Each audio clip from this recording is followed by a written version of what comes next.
Some loves come and go, but this one is for real. I am loved. I am broken. I need help. I need a Savior.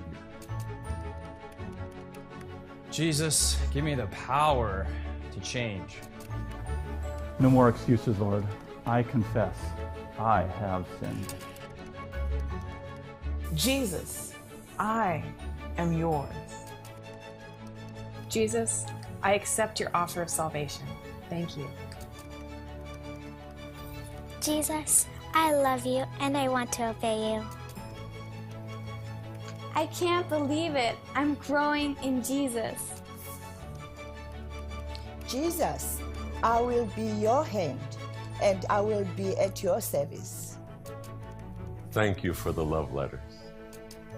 24/7, 365. I'm connected with Jesus. For my doubts, I have an anchor in Christ. There is joy in this journey. This is the happiest I have been in my life. Discover, renew, and grow together as we explore Steps to Christ. Read Steps to Christ again for the first time.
Alright, so yes, welcome everybody sa ato ang programa Partners of Hope.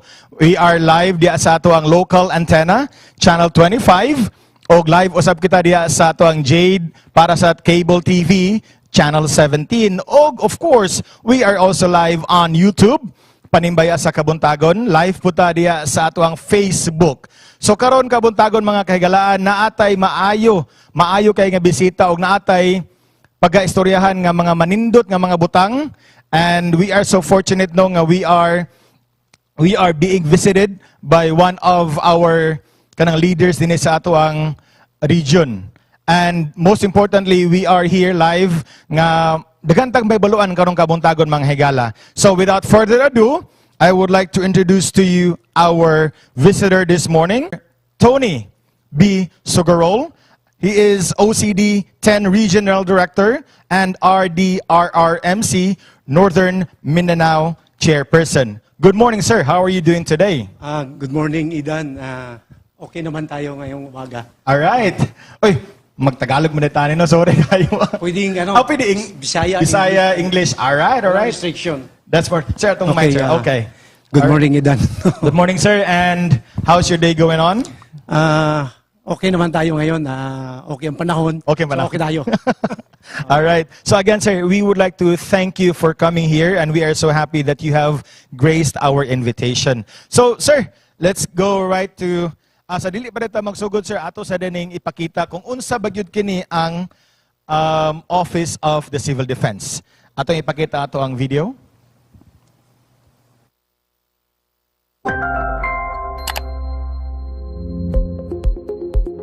Ang Office of Civil Defense o OCD ay tagapagpatupad o executive arm ng National Disaster Risk Reduction and Management Council o NDRRMC.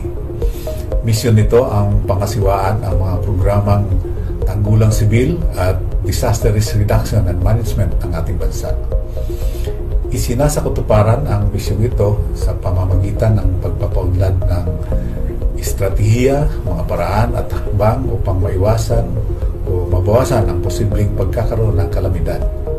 Layunin natin na magkaroon ng mas ligtas at matatag na mga komunidad. Kung kaya't nagpapatupad tayo ng iba't ibang polisiya, programa, aktibidad at proyekto para rito. Ang mga aktibidad na ito ay may layuning paigtingin ang kahandaan ng komunidad laban sa sakuna, mga mekanismo at pulisiyang nagsisilbing gabay ng iba't ibang ahensya ng pamahalaan at ating mga katuwang sa rehiyon o regional counterparts at iba pa. Mahalaga na ating patuloy na ipatupad at paundarin ang mga programa at aktibidad na ito. Kaisa natin ang buong sambayanan para maisakatuparan ang ating minimithing gawing mas ligtas at patatag ang Pilipinas.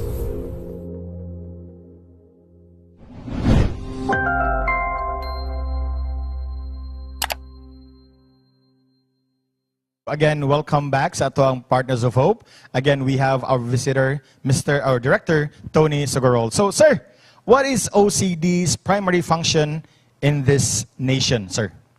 Okay, good morning once again. Morning. The Office of Civil Defense, for the information of everybody, is one of the 5 bureaus under the Department of National Defense. So, if you can recall, we have the Armed Forces of the Philippines, we have the National Defense College of the Philippines, we have the Government Arsenal, we have the Philippine Veterans Administration, and the 5th Bureau is the Office of Civil Defense. So basically, it's under the defense portfolio. So the Office of Civil Defense is given a mission of conducting the comprehensive civil defense, national civil defense, and disaster risk reduction and management program. So it is the office is the administrator of the National Disaster Risk Reduction and Management Council. All right. Okay. Thank you so much. And when did the National Defense or Department of National Defense create the OCD as a distinct agency? Okay. The Office of Civil Defense came into being after the presidential proclamation in 1972, December of 1972, as a distinct office. Prior, we have the National Civil Defense Administration under the Office of the President in 1954. So due to the series of development at the time, yung problema natin on how to cope with disasters, it was finally in 1972 made into a distinct agency. It was placed under the Defense Department in December of 1972. So that was during the late President Ferdinand Marcos's time. Okay. Well, thank you so much.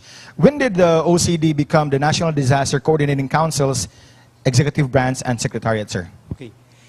Now, if you recall, prior to 2010, what exists in the organizations we have in the provinces, regions, yung tinatawag na regional disaster coordinating councils. Now, in 2010, that council was renamed into Disaster Risk Reduction and Management Council. So we have a national body, and then we have here in all regions, we also have an organization, the Northern Mindanao Disaster Risk Reduction and Management Council.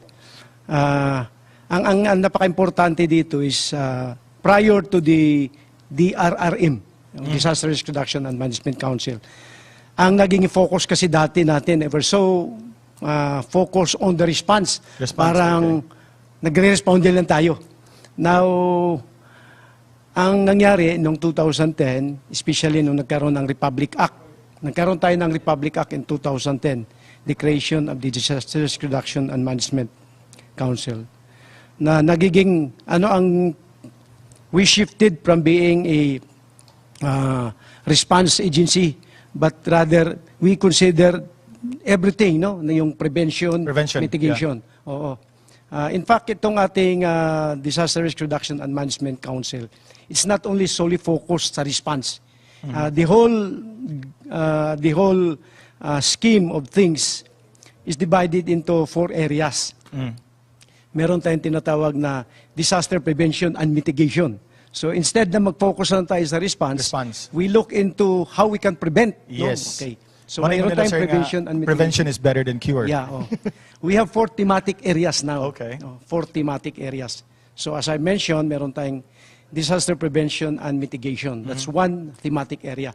Then another thematic area is the preparedness thematic area.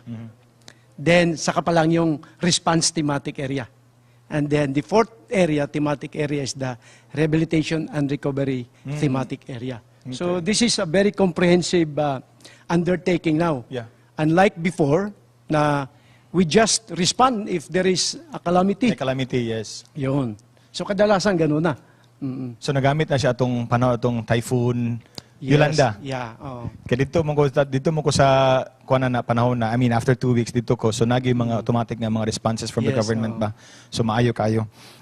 Does the Office of the Civil Defense solely administer programs for civil defense lang yun, sir? As I mentioned earlier, we have a national council. Okay.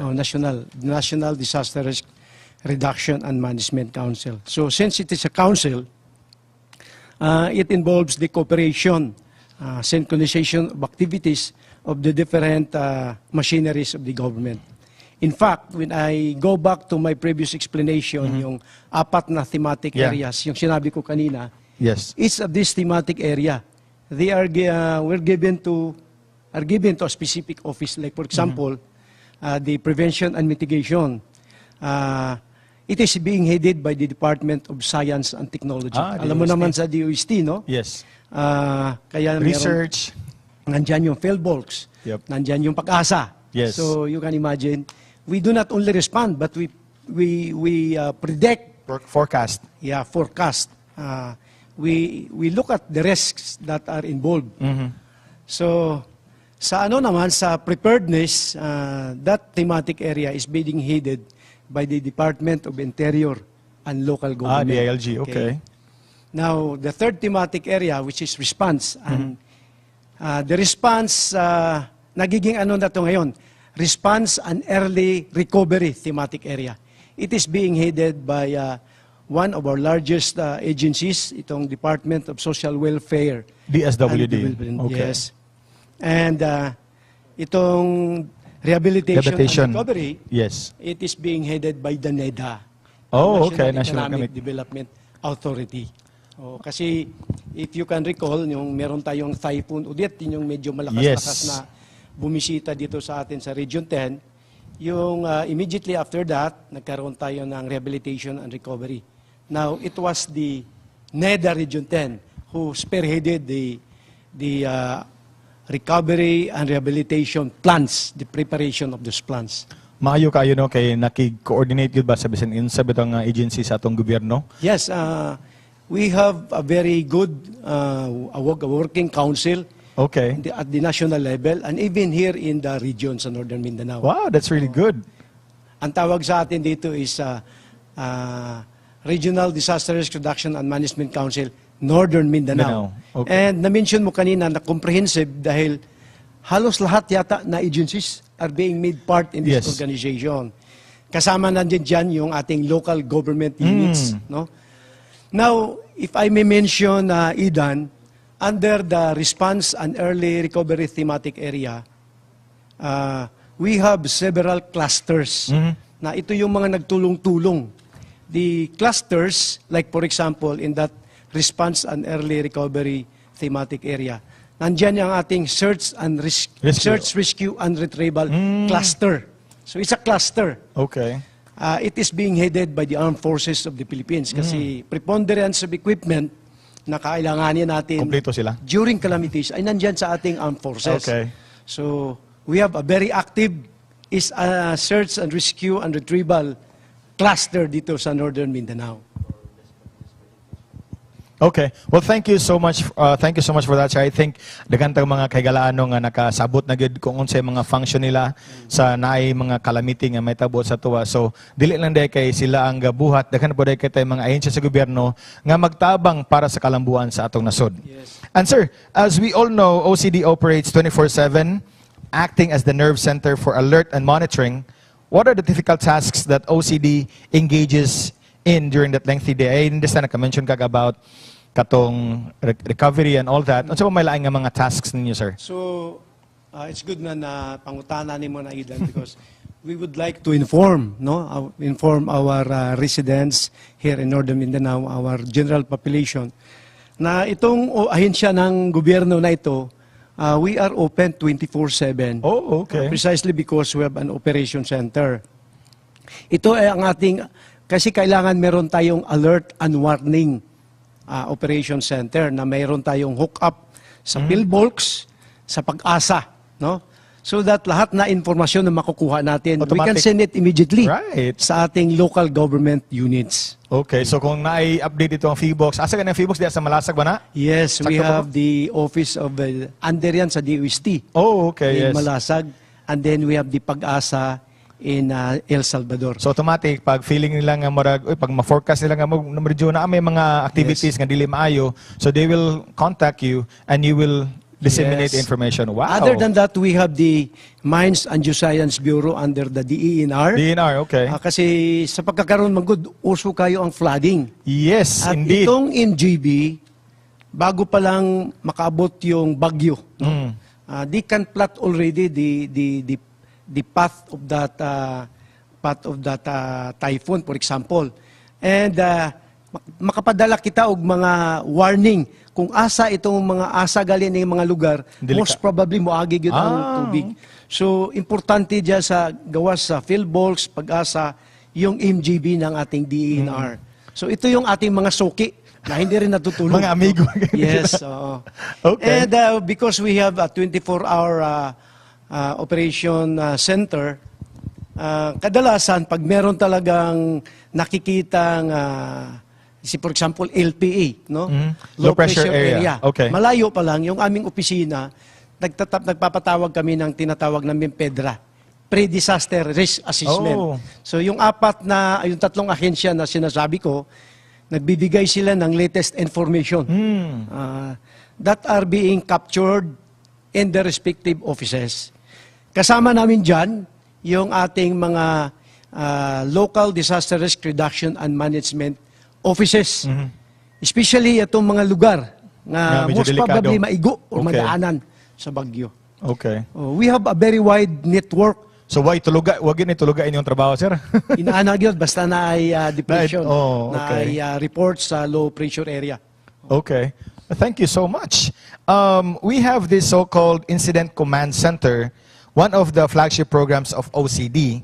It has been institutionalized as an on-scene disaster response tool of the Philippine DRRM system. Could you share some salient features of this system, sir? May mga importante ani nga mga ICS, no?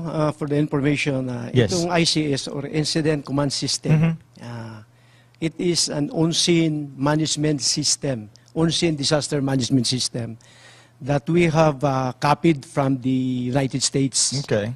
It is a proven disaster management tool na matagal na rin nating ginamit dito sa ating nasod. If you recall, yung mga past incidents, no? Yung mga bagyo, kalamidad, we are already using the incident command system. This is an important tool used in managing, no? Managing all the resources that are available to the government. Ito rin ang nagbibigay ng safety tips to all our responders. So di kahon na itong incident command system. And presently, and in fact, ginagawa na natin ito matagal na, we endeavor to reach out all our local government units up to the level of the barangay.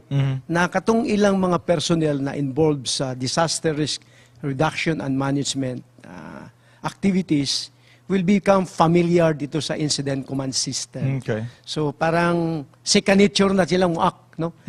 By the use of incident command system, malikaya nato ng samok na pagresponde ng mga responders. Tungod kay knowledgeable sila on the system, magkaroon tayo ng systematic approach, systematic use of resources, and most important is the giving of responder safety during during the time na lumalapit sila. Dili lang kay magdumog ta dito. Yes. Ikaw na yun. Yes.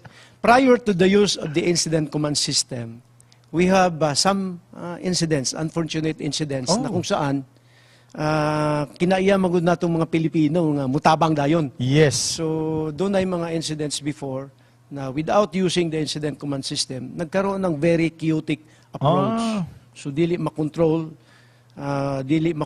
yung pagpasok ng ating mga responders. With the use of the incident command system, as a responder, you have to check in, no? Kasi meron parang operation center doon sa area, ang dili ka basta-basta makasulod.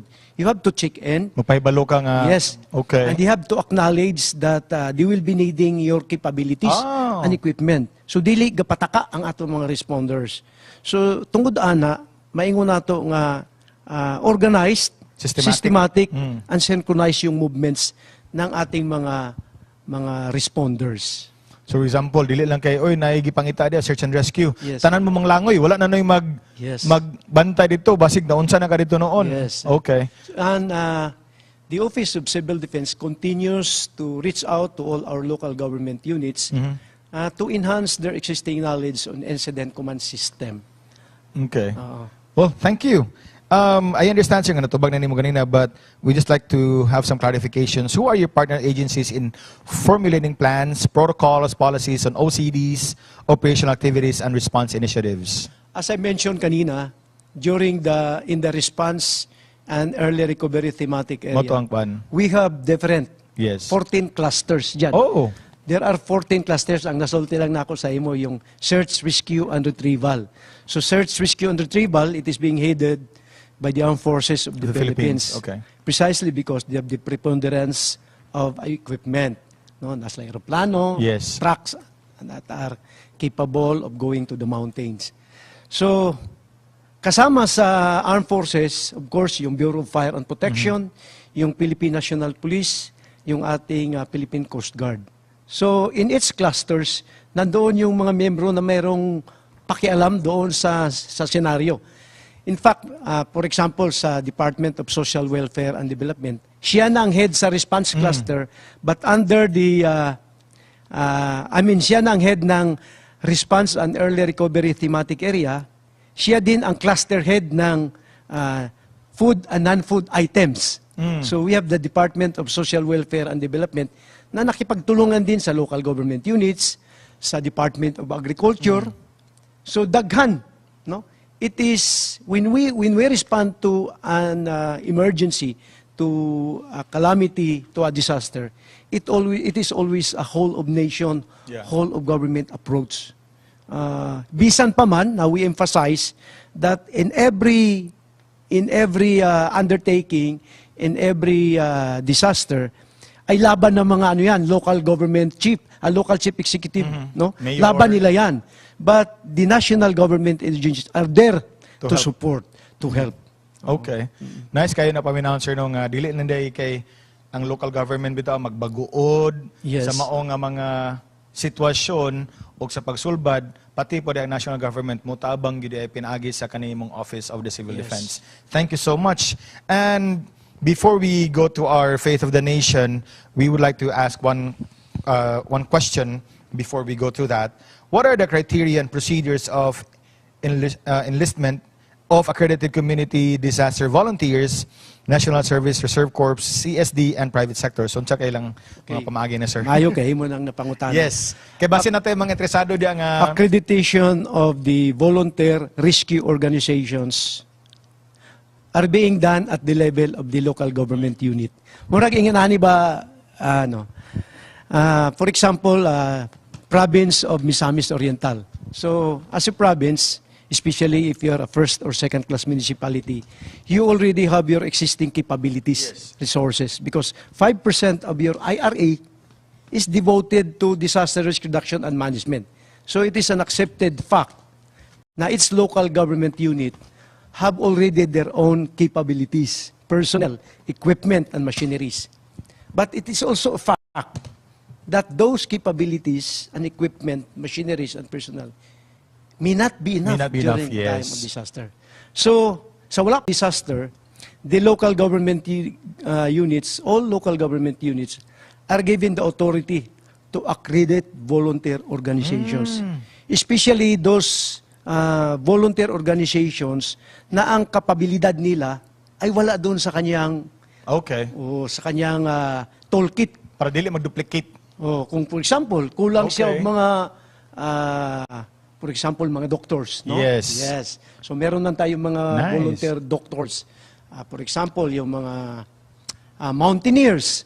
So wala dili man siguro tanang local government unit merong organic mountaineers.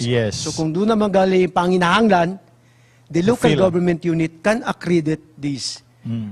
Kay tungod mangod sa atong mayroon kasing agreement that every before accreditation of any volunteer organization, the local government unit sees to it that they are going to pay the insurance premium of these volunteer organizations. Kasi they will be exposed to risk when they are activated. So itong accreditation of volunteer rescue organizations rests on the local government unit, even though it is the Office of Civil Defense that guides them. No?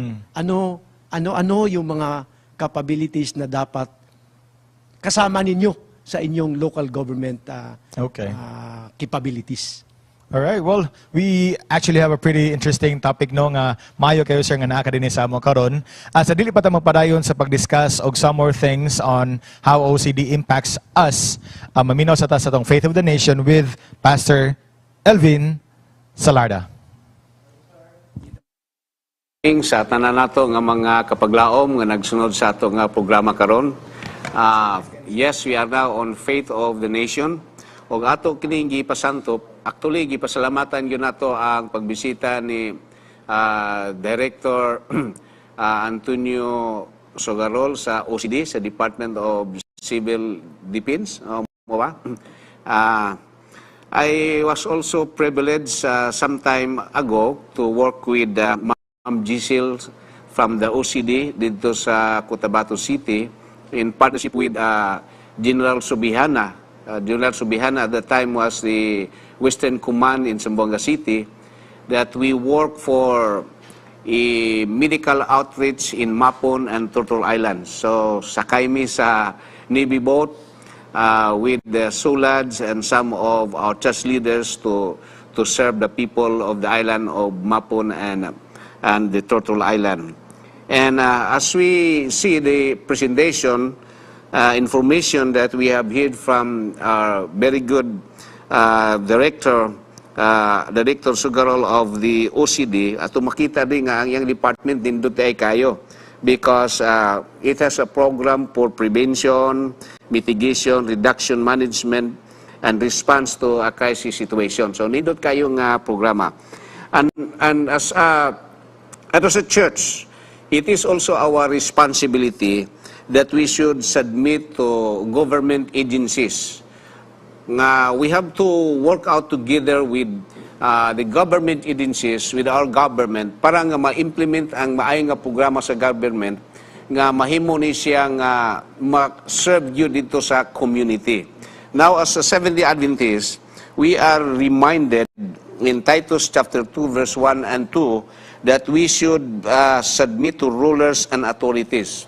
And we are even advised to obey and be ready to do every good work.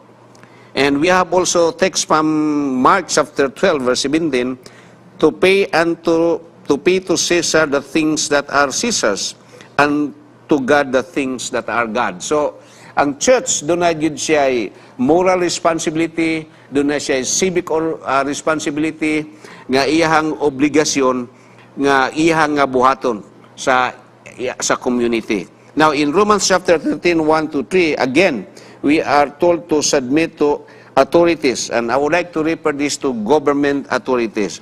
Now, in our church, mga kapaglaom, let us remember that our church has divided as a different department of the church. And this church, this different department is intentionally created for the ministry of the church and to the ministry of the society or to the community nga nata.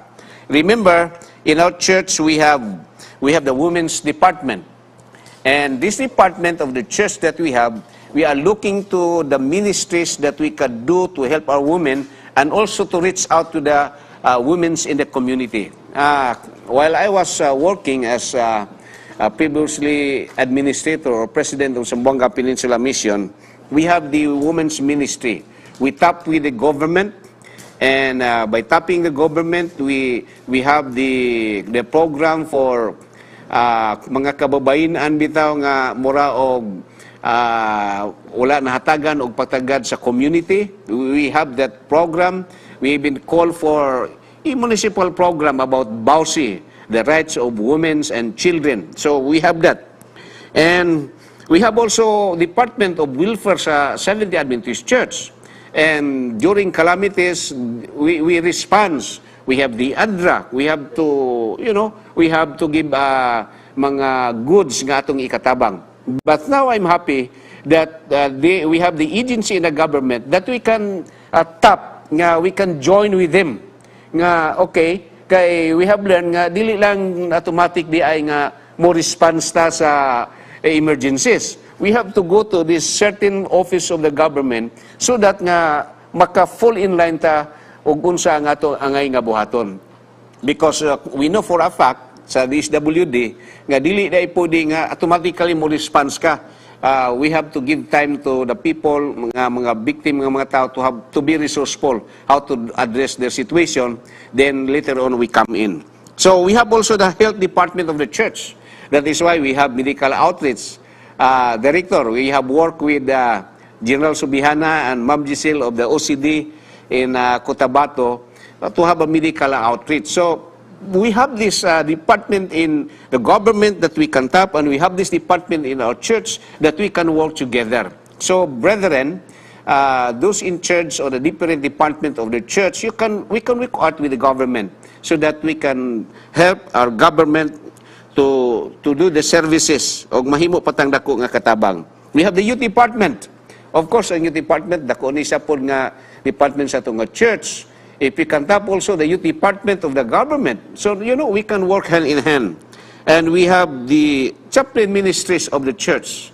And this can offer some mga situations nga nagkinahanglan og counseling ang mga victims. So, we have the chaplaincy department that could help. So, as we look at into this, my brothers and sisters, kapaglaom and friends, the church has a department to counter with the government mga department, and we can work together for the good of our people.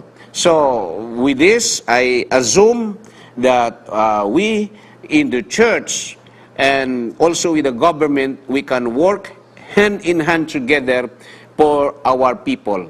And so I'm praying that with the Office of the Civil Defense, our church can work with the different departments and agencies where we can fit in and work together for the good of our people. So this is what I could say for the moment, and God bless us all.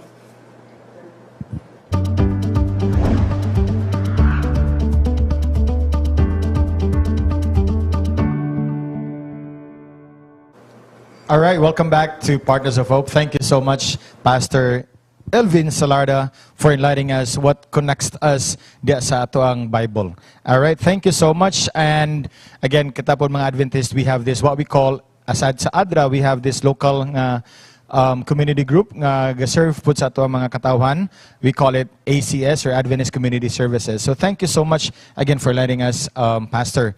Now again, welcome back sa ato ang Partners of Hope. We have again our visitor here, Director Tony Sagarol. Thank you so much, sir.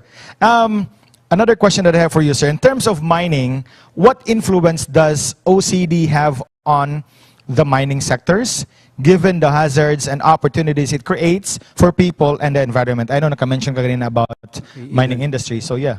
Again, I will go back to the council. We have the Regional Disaster Risk Reduction and Management Council that, by the way, meets at least once per quarter. Because we have a National Disaster Risk Reduction and Management Plan. And in that plan, we have several activities working towards an objective.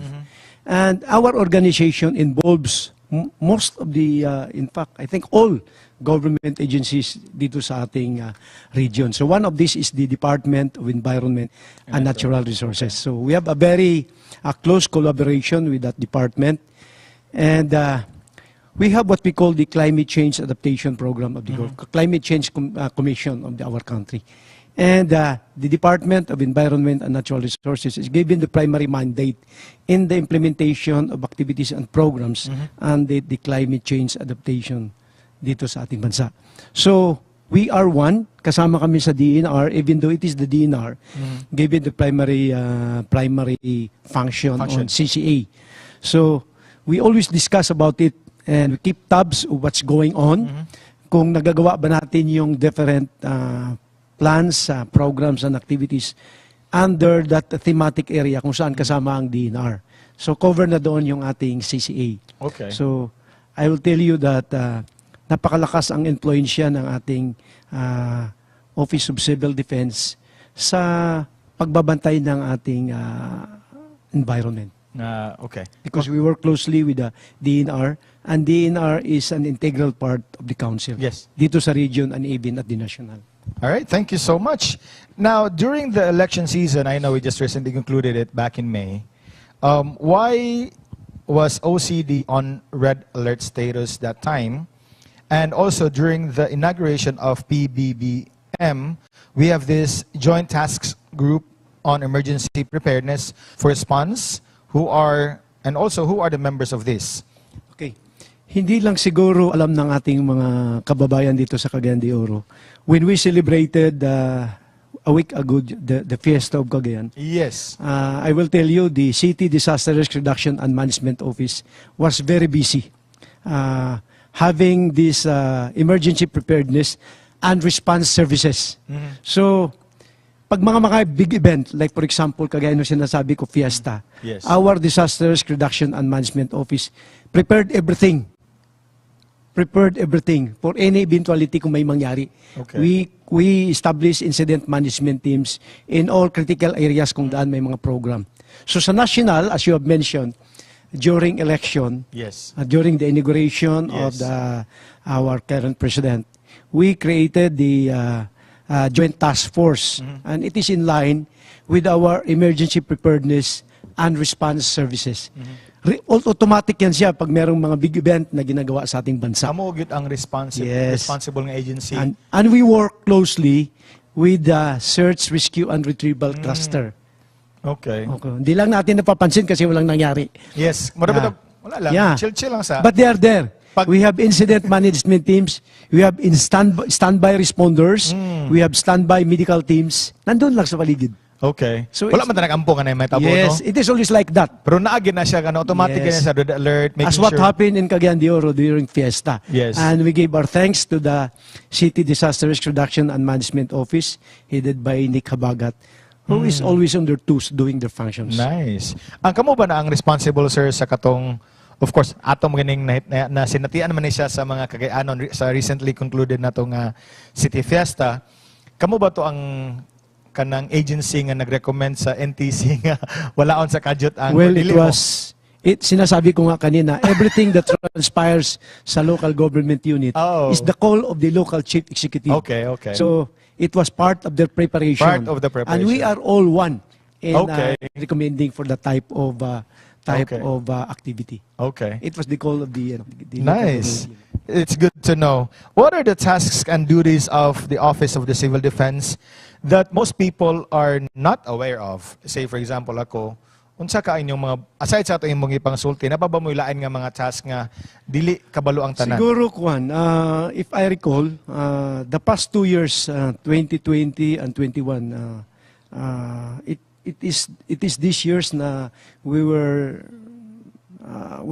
affected by the pandemic. Yes. And I would like to emphasize here that at the national level, we have the National Task Force for COVID.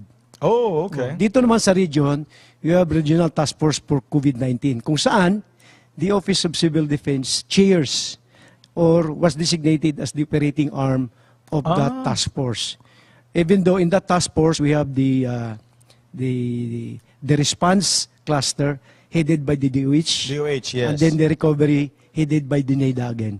Oh. And one aspect na kung saan we're very active is that the Office of Civil Defense chairs the logistics cluster, wherein the movement, the transportation of needed supplies and equipment used during our 2 years fight for pandemic were coordinated, facilitated, mostly with our office. Nice. Good to know. Thank you. And as a regional chief of OCD 10, for you, what is the most fulfilling role sa imong agency or of the agency, and why? I think the most fulfilling role of for me and our office is the realization of the fact that people now start to realize that our approach to disaster risk reduction and management starts at the very basic foundation in our society. Sa bahayan. Doon nag-umpisa yung ating disaster prevention and mitigation. It starts with the barangay, in the community. Doon nag-umpisa. And at the Office of Civil Defense, when we realize, when we see all the members of the community getting themselves involved no, sa mga rehearsals, drills, we are very happy because we realized that we are successful in disseminating to them the important things that need to do prior to the onset of any calamity. So dapat yun likay yudaan dili bitaw ka ng chill ako like ato na itabo atong we have to prepare prior to the advent of any calamity. Yes. So before pa mo bitaw na sa mga opisina namo kung makabisita ka, and we encourage everybody to do this. We have our own go bag. Go bag. I think narinig mo na yan, no? We have to be prepared in any eventuality. Okay. So kung manganak pa, nanay prepared daan. Yes. Okay, that's really good. For Region 10 also, what are our best practices in comparison to other regions, sir? So I won't say that in comparison, but again, we have these regular activities that we sincerely do in our office.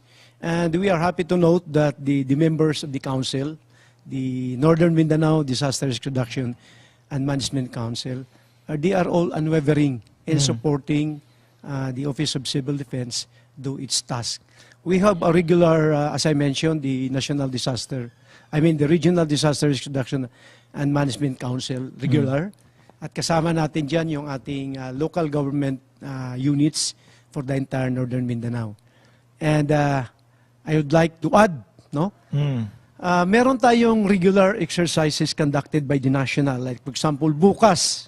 Itong ating interview ngayon, nagpasalamat ako kasi tomorrow, perfect timing. We will be conducting the third National Simulated Earthquake Drill. Oh, okay. National Simulated Earthquake Drill. Kung saan, ang ating lahat sa komunidad, no? Lahat ng mga kapatid sa komunidad ay pinaalalahanan na magiging magmatsyag nitong dapat nating gawin na pwedeng mangyari anytime itong earthquake. So, the National Simulated Earthquake Drill is conducted for us, tayong lahat, to develop that muscle memory on what to do in times of earthquake. Sinasay na natin yung lahat sa tinatawag na duck cover. Kasi ang ating, pag ma-develop natin yan, second nature na sa atin yan. Ano ang tamang gagawin kung magkaroon ng earthquake? So, isasama ko na rin dito, Idan, na bukas, September 8 at 8 in the morning, we have our National Simulated Earthquake Drill, kung saan ang lahat na ensya ng ating gobyerno ay inaanyayahan, even the private citizens, to join us in that national drill. Asa man siya dapat, sir? Or nala sa TV na nasa tumakita? Yes, makikita natin sa TV yan bukas, no? And lahat na ahensya ng gobyerno, and they can request evaluators from our office to help them what to do or what to achieve what they intend to do during that drill. Kaya kanamdam ko, sir, ba, atong 2013, katong kusog bitaw kayo dito nga earthquake dito sa Bohol, katong 7.2 magnitude, na-duty gikuan to. Kulba ka sa akong gibati yun sa akong gikuan ba, mo to nga, supposedly, akong gibot ato kay nag-anak ako sa akong desk ba, wala bitaw nagpasunsyo dito. Kaya basi mahulugan na nun dito ba. So kana, may bala na siya ugma sa atong inyong simulation. We are trying to develop sa lahat yung tinatawag na SOP, Standard Operating Procedure natin in times. Kasi ang earthquake, unlike typhoon, ang typhoon kasi malayo pa, LPA pa lang siya. Nakikita na. Saan siya dadaan. Sometimes, exactly anong oras mag-hit ng landfall. Comparing it to earthquake, ang earthquake hindi mo napipredict. It just happened at an instant. So, it's good that we have this drill so that all of us will become familiar on what to do. No? What to do. Like, for example, if you are inside building. So, pag-uusapan natin yan bukas. Nice. Thank you so much. What is your advice to the public, especially in this time of rainy season and post-pandemic period? What must be the role of every Filipino citizen in civil defense and the RRM? Okay. It's a very good question because we are encouraging everybody, meaning lahat. Nasabi ko nga kanina, yung ating disaster risk reduction and management practices, we are encouraging everybody to be part of that. It starts with a basic unit of our society, from the family, and then the community. Every time there is a drill, like yung INSED natin bukas, we encourage everybody to participate. In the preparation of plans, no, kakahapon, I was invited to attend the Barangay Disaster Risk Reduction and Management Plan preparation for all barangay captains in the municipality of Kinugitan. Kinugitan, okay. And being the frontliners, no, it starts the barangay. Being the frontliners, we're happy that our barangay captains in Kinugitan, they are very much aware of the need to prepare a plan. Lisod manggod kung maabot ang kalamidad sa kakapalang muak. It is always better that your actions are based on a plan. Even though we are not assured that that plan will work 100%. But it is always better to have a plan. There's a pattern. Maayo. Yes. And that's what we are encouraging everybody. Every community should have a plan. Even in our own families, we should have a plan. Nag-plano dapat. Yes. Okay. And how can we reach you, sir? Or atong mga viewers, how can they reach you? As I mentioned, we have a 24/7 operation center. We have our own cell phone. Meron kaming 24. Kasi aming tao na duty sa operation center, hindi sila natutulog. So they can always be reached. No? Meron kaming OCD phone. Memorize mo number? I think I will give it to you after the interview. Okay, sige. Okay, thank you so much. And any announcements or updates from the Office of the Civil Defense? Okay. We have what we call the Local Disaster Risk Reduction and Management Plan that as part of the responsibilities of our local government unit, dapat ginagawa yan sa lahat. Kasi dyan sa plano na yan, nagkaroon ng systematic approaches on what to do during times of calamities. Okay. So dito sa region, meron tayong, actually every year, merong seal of good governance, as part of the seal of good governance, meron tayong, sa amin sa Office of Civil Defense, meron kaming gawad kalasag. Gawad kalasag. Saan na, sir? Seal. We recognize the practices, the best practices of local government units, civil society organizations, national government, non-government organizations, in their participation in the preparation of disaster risk reduction and management activities in their respective area. So we recognize their effort. Katong mga nakagawa ng magandang anticipation, preparation of plan, na nakikita namin yung plano nila, ginagawa. Yes. Pinupunduhan. Okay. Oh, sinabi ko kanina, we have our local government unit are authorized to use 5% of their era to do all these requirements needed in the disaster risk reduction and management task. So, pag meron kang plano and you have resources, you have no reason to become prepared. Not to be able to perform. Yes. Okay. And we recognize that. We have our Gawad Kalasag Seal. Nakakatong mga local government unit, mga civil society organization, non-government organizations, even private organizations, we recognize them. Yung ginagawa nilang participation sa ating whole of nation approach in disaster risk reduction and management program. All right, that's really nice. So everybody is taking part of it. Any parting messages ato ang mga viewers, sir? Okay, the Office of Civil Defense will always be there to assist our local government units, not only in times of disaster, but most especially before the onset of disaster. Okay. We have, our office have this capability to give technical assistance in terms of training. Like for example, yung ating incident command system. Okay. We have several trainings that make you an proficient, okay, a proficient participant in our DRRM. Maraming tayong ginagawa sa DRRM. Nice. Napakarami nila. And as I mentioned, we have a disaster risk reduction and management plan 2020-2030. Kung saan we endeavor na by 2030, our region is disaster resilient Northern Mindanao. Nice. Dili man tama disaster resilient kung dili nato buhaton yung mga plans and programs na naka-layout dyan sa ating plan. Yes. Umpisa ngayon. Yes. And it involves the participation of all agencies, local government units, and particularly everybody. Nice. Well, thank you so much, sir, again, Partners of Hope. We are so privileged to have you here with us, and it has been a great pleasure to be able to learn so much from the Office of the Civil Defense. And hopefully, I'm pretty sure that our viewers are also aware of what your agency does, and for sure, they would be able to somehow think our national government is ready whenever, you know, or we're not expecting any disasters, but if there's any, then we are going to be ready. And thank you so much, sir, for again gracing the invitation to be here with us. And thank you so much, everybody, for watching Partners of Hope.